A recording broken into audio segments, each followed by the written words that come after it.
Voilà, bonjour. Alors, cette petite vidéo est adressée aux étudiants de première année. L'objectif, c'est de montrer sur un cours très, très simple comment ficher, comment opérer un fichage d'un cours de philosophie basique, élémentaire. Donc, c'est le c'est un chapitre qui porte sur les différences très simples, pas vraiment problématisées, pas vraiment approfondies entre la morale et l'éthique, puisque ce sont des termes qu'on confond souvent. Alors moi, je propose pour les étudiants de première année de faire à la fois, si vous voulez, un fichier de concepts, hein. Donc, en relisant le cours, je vais surligner d'abord un certain nombre de mots, de concepts qui m'apparaissent importants. Et ensuite, donc, je vais au fur et à mesure ouvrir euh, des fiches. Je vais faire un petit peu gros de façon à ce que ça soit à peu près visible, qui vont me permettre de rentrer un certain nombre d'informations simples qui ont pu être données par le cours. Alors, je suis là pour l'instant, j'ouvre une fiche morale, une fiche éthique.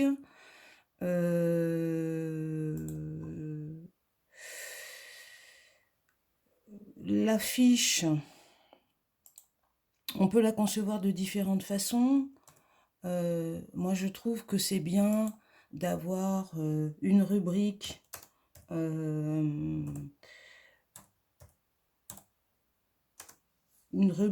de définition, étymologie, excusez-moi, donc définition, étymologie, histoire du mot, etc. Ensuite, d'avoir une rubrique qui porterait plutôt sur les questions et thèmes autour de ce concept. Une troisième partie qui va plutôt porter sur théorie et conception, sachant que cette partie oblige à parler d'auteur, hein, et que elle peut ne servir qu'à recenser des conceptions qui par ailleurs vont être présentées dans des fiches d'auteur, hein.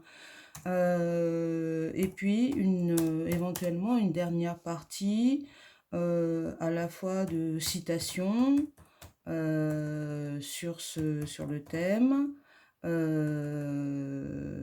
de textes, et puis pourquoi pas des éléments bibliographiques, c'est-à-dire des lectures. C'est toujours bien d'avoir des ouvertures et de se dire qu'à certains moments, on va pouvoir approfondir tout ça. Alors disons que globalement, toutes les fiches vont pouvoir prendre cette forme.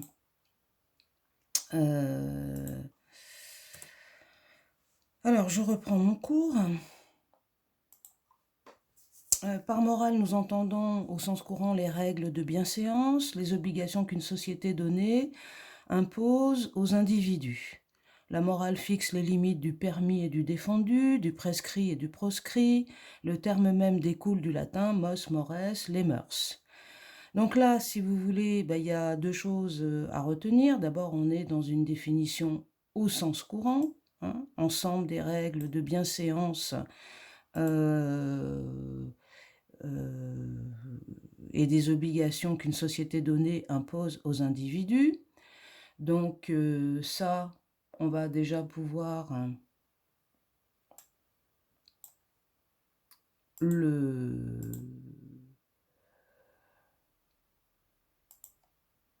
noter dans la partie définition de la morale.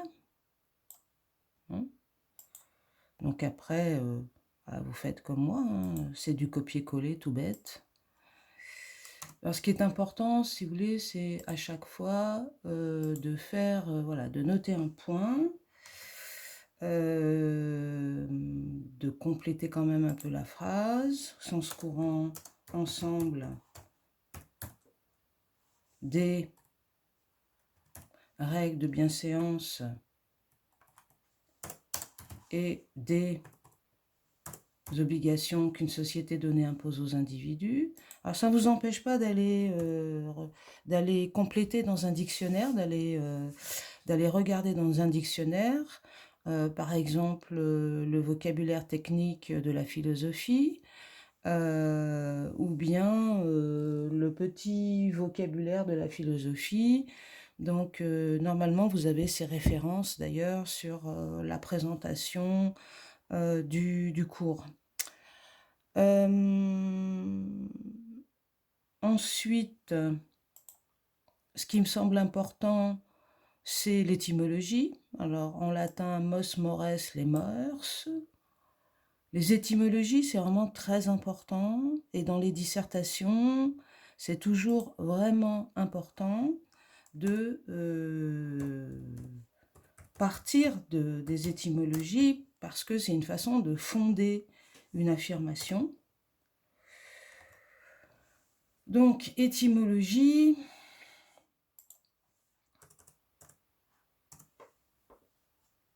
Voilà. Donc, je reprends. Pour l'instant, si vous voulez, c'est vraiment... La fiche consiste à recenser. Après, dans un deuxième temps, régulièrement, et ça doit plutôt se faire le week-end, il faut reprendre ces fiches, d'abord pour les mémoriser et surtout pour les reconstruire, hein, pour les améliorer, pour mettre en ordre les différentes informations. J'essaierai de faire un topo un jour là-dessus. Alors, les implications de cette première définition au sens courant, toute morale serait sociale. Alors, bien sûr, vous aurez noté quand même ici l'utilisation du conditionnel. Chaque fois qu'on utilise un conditionnel en philosophie, d'une certaine façon, ça signifie que il y a problème, que les choses se discutent. Et que pensez toujours alternative, c'est-à-dire une morale est-elle sociale ou bien a-t-elle une autre source et ici, on voit évidemment se profiler l'opposition entre social et individuel. Hein. Est-ce que le fondement de la morale, c'est la société extérieure qui fixe ses obligations extérieures, ou bien est-ce que le fondement de la morale est en nous-mêmes, dans une conscience morale personnelle que personne ne pourrait finalement remplacer ce qui est exprimé par exemple dans l'expression « en son âme et conscience ». Alors est-ce qu'il n'y a de morale qu'en notre âme et conscience ?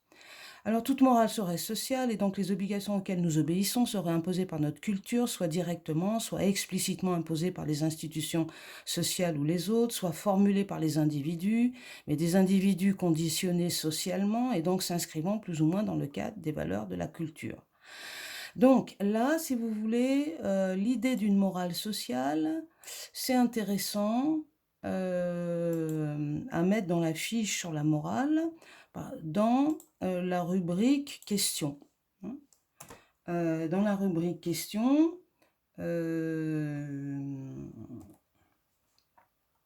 c'est-à-dire, évidemment en transformant, pourquoi pas sous la forme tout simplement d'une question, la morale est-elle sociale ou individuelle? Alors, c'est pas très bien exprimé parce qu'une morale individuelle peut avoir une origine sociale. Donc, on va dire plutôt origine sociale ou individuelle de la morale. Donc là, on a une question qui pourra être agrémentée ensuite, éventuellement, de positions, de conceptions, de textes. Hein. Donc, de là, l'importance peut-être de numéroter ici, immédiatement, les questions et les thématiques qui apparaissent. Pour l'instant, c'est un cours d'introduction, donc ça ne va pas chercher très loin. Du même coup, alors je poursuis, l'expérience morale serait une expérience culturelle et le système de valeurs, de principes, de règles, d'obligations, d'us et coutumes que nous imposerait la morale viserait à transformer l'homme. La morale serait une création de la culture visant à rectifier la nature.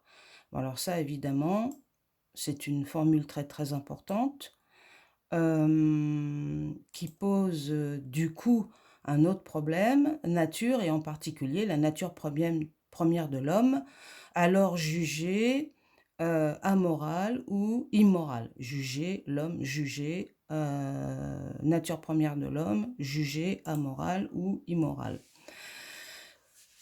Donc, là, il y a plusieurs choses. Il y a à la fois, si vous voulez, un autre problème, c'est-à-dire qui d'ailleurs recoupe un peu les deux problèmes 1 et 2 se croisent, hein, dimension naturelle ou culturelle de la morale. On pourrait, entre parenthèses, rattacher ici à ce qu'on appelle le sens moral naturel ou le sens moral inné, point d'interrogation. L'homme possède-t-il un sens moral inné, point d'interrogation. Il y a ça et il y a aussi une distinction conceptuelle qui est ici vraiment importante. C'est le fait, c'est ce terme de amoralité, immoralité. Hein, cette différence entre finalement, alors ça on va le faire rentrer dans les définitions et les éléments de définition, c'est-à-dire morale, ça s'oppose à immoral, d'accord, mais moral, ça s'oppose aussi à amoral. Amoral au sens de ce qui est en deçà du bien et du mal. Un être amoral, c'est un être qui n'a aucune idée du bien et du mal. Les distinctions conceptuelles, les oppositions conceptuelles, elles sont toujours très importantes. On peut même après, si vous voulez, quand on construit la fiche, là pour l'instant elle est très mal présentée, mais après on peut faire différentes couleurs, on peut faire des encadrés aussi, parce que ça, ce sont des structures conceptuelles qui sont très importantes à avoir en l'esprit pour traiter en fait une multiplicité de sujets. Alors je vais terminer. Il se trouve qu'ici, il n'y a pas de référence. Ah si, il y a une référence à Kant et il y a une référence aux philosophes de l'Antiquité. Bon, alors vous pouvez, on peut faire une fiche sur les philosophes de l'Antiquité, c'est un petit peu vague, sur l'Antiquité, c'est un petit peu vague. En revanche, moi, je vous encourage vraiment à faire des fiches d'auteurs. Donc, Emmanuel Kant, n'oubliez jamais d'aller mettre, je ne les connais pas par cœur, ces dates. C'est de toute façon un philosophe du XVIIIe siècle. Donc ça, c'est vraiment important. On est dans ce qu'on appelle les lumières allemandes, la Aufklärung, qui sont à différencier des lumières françaises. Donc là, vous pouvez faire un petit topo. Là-dessus, vous pouvez vous aider d'un certain nombre de sites, lire et ficher vos lectures.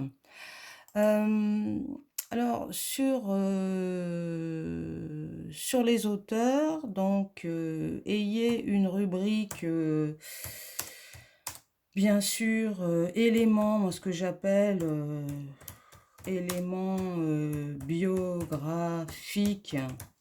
Il faut connaître quand même un tout petit peu la vie des penseurs pour comprendre leurs pensées, et bibliographiques, à savoir qui a écrit dans les spécialistes, qui a écrit et quoi en fait, et sur quoi de cet auteur. Alors bon, après il peut y avoir des grands spécialistes d'un auteur.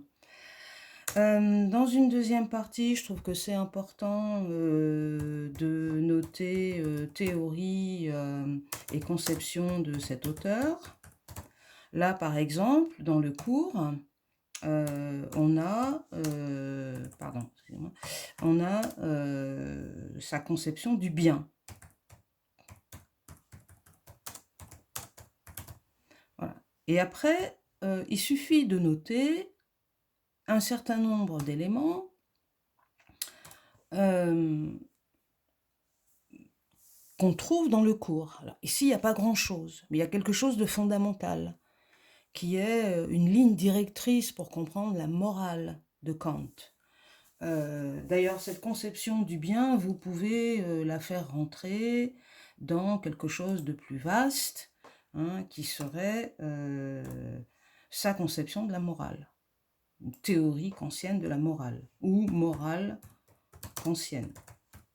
On parle de la morale kantienne. Alors, dans cette conception de la morale qui aborde des tas de sujets, vous pouvez avoir sa conception du bien, et dans la conception du bien, vous avez d'abord un point fondamental chez Kant qui est la séparation.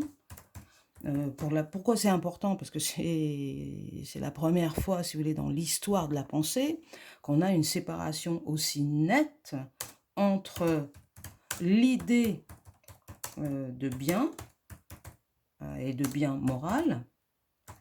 Bon, depuis déjà un certain nombre de temps, on a des philosophes qui font la différence entre ce qui relève du bien moral et ce qui relève d'autres espèces de biens. Ce qu'on doit attendre, c'est cette séparation entre l'idée de bien moral et l'idée de bonheur. Voilà. Et du coup, il faut bien noter tout ce que ça implique pour pouvoir réutiliser intelligemment les auteurs dans une réflexion personnelle. Ça implique, si vous voulez, son rejet de la morale utilitariste. Il y a vraiment une opposition fondamentale entre morale utilitariste et morale kantienne. Et ça peut vous permettre d'ailleurs, dans la fiche sur la morale, de noter dans les théories et conceptions, alors des théories et des conceptions, par exemple, donc, la morale kantienne. Vous pouvez d'ailleurs, du coup, si vous avez une fiche, on va faire confère fiche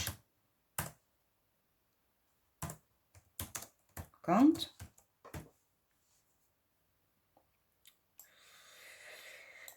Et dans cette rubrique, vous pouvez aussi opposer, noter l'opposition morale kantienne, qu'on appelle encore, allez, disons-le tout de suite, hein, morale du devoir, et morale utilitariste, c'est-à-dire morale de l'utilité, qui d'ailleurs, chez les utilitaristes, est plutôt assimilé au bonheur ou au bien-être. On a une espèce de glissement chez des gens comme Jeremy Bentham ou John Stuart Mill, entre l'utilité, le bonheur, le plaisir, le bien-être, qui d'ailleurs évidemment pose problème. Donc voilà un peu un exemple de fichage de cours, hein. Et au fond, après, une fois que vous faites ça, ça vous permet d'assimiler le cours. C'est-à-dire que vous pouvez le prendre le cours dans tous les sens, par les auteurs, par les problèmes, par les concepts.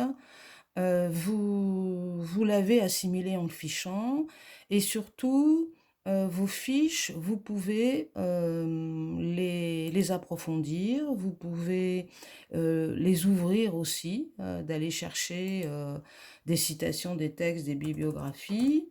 Vous pouvez donc faire des prolongements par des lectures, qui seront d'ailleurs parfois suggérées dans le cours, donc il faudra évidemment les rajouter parce que ceci est le minimum, hein. Donc une fiche, ça soutient, ça permet la mémorisation, ça consolide la mémorisation, ça permet le croisement de tous les cours. Et ça, c'est vraiment intéressant parce qu'au mois de mai, vous vous souviendrez peut-être plus vraiment du mois de septembre, hein. Ça permet de mettre de l'ordre dans son esprit en mettant de l'ordre dans la fiche, et puis ça permet de réviser au moment des concours blancs, sans avoir à relire des dizaines et des dizaines de pages de cours, ce qu'on peut faire aussi. Voilà, n'hésitez pas à m'envoyer vos questions, vos commentaires, à me faire des suggestions de topo, surtout les premières années. Quant aux deuxièmes années, utilisez aussi cette chaîne pour lancer vos questions sur l'animal, hein. Et quand je n'ai pas le temps d'y répondre en cours, hein, parce que je n'ai pas beaucoup d'heures, eh bien, j'essaierai d'y répondre sur cette chaîne. Voilà, si ça vous a plu, vous likez, merci et à bientôt.